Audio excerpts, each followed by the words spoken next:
Hello, hello. Hay, hun sa tak mai kan nei ve lo mai a ten ti la. Ai voin hi pathian khoi na dum tak ka changa ka pian cham ten ni ve a chu chu ka chen pai min lo siat sak lo mai a ani hian ma mai pian cham ten ya zain chu dula la pakhat ka lo khiru don chami khamin ti hei ka lawm khop mai a chu studio atuna hian hei kan oma Thlacheu recording studio anian longklai council veng chu recording te ngo soundtrack te po nal tak tak siam thin ania lo bo venga tena mai kan soi du lok chu engeni admi studio nei pi lama hian hei helam pang chim lam pang bi khia bi kin kan backward ve em sum le pa nga te po zai mi tam tak tha tak tak hian ve sia heng hi ka shiat lo tam tak te lo promote chena channel aron upload ta chu ka zo chenin engeni an zai thiam si sum le pai tian nei lo mai ro chu an zai thiam na te pholan sakhi ka duwa hi te thina chu athlon ni ngotin de kan recording le track te asiam sakati khan anga channel lama upload thin khania ka fak khop me heng ko a hian helam pang promote thi atina sakhop maya chu thin pai ka fak do ni tin hei tun hun a hian chu tiang ni ta sa so tin la pakhat kan ti dona ka pate petera la kong la thutak ti ania real ta hlem he la hi real ti khan in selo sim dona la thar ania chu hetianga thu thatak mai da top ai chon tin hei tuna hian kan phor chu ka nga han sak hi ka ril ru ka ni kong la thutak ka birthday polin pathian fang la choi mai kan hla nga ngai la tu song te lalpan fakla kal teng mal sawm vek chu ro se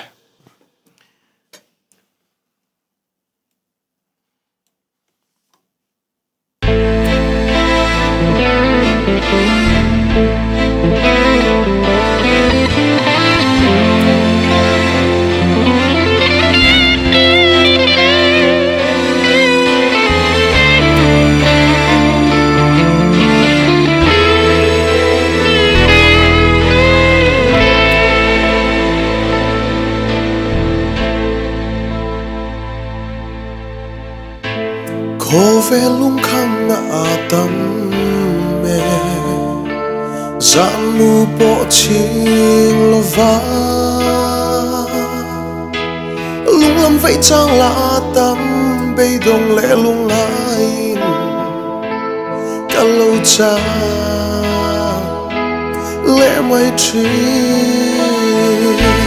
leilung hi dang lamin ral vek se lang te tui fin ria chung de ya in sawmna se kan lau lova isuaka sia ani chu kong le thu ta ka le nun na ami vangin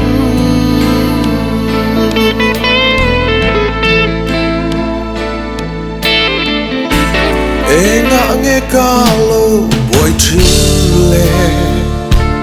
lali xua lam châu em lovin kan nei lâu lắm cả ngày tua trên vangin cả boy ngày alo đi lấy luôn hi dang lam in ral vek se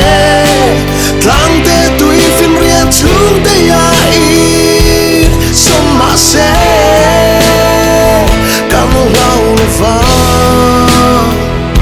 isuaka sia ani chu kong le thu ta le nun na ami vangi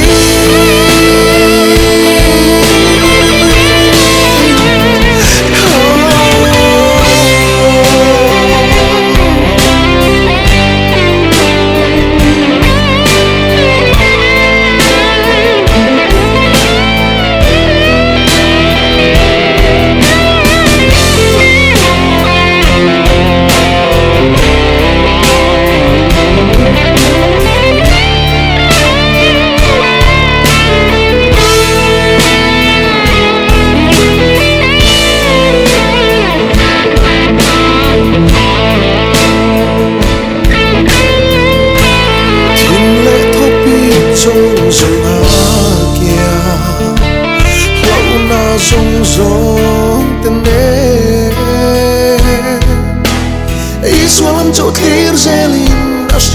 hi rồi thế in các câu đêm đêm to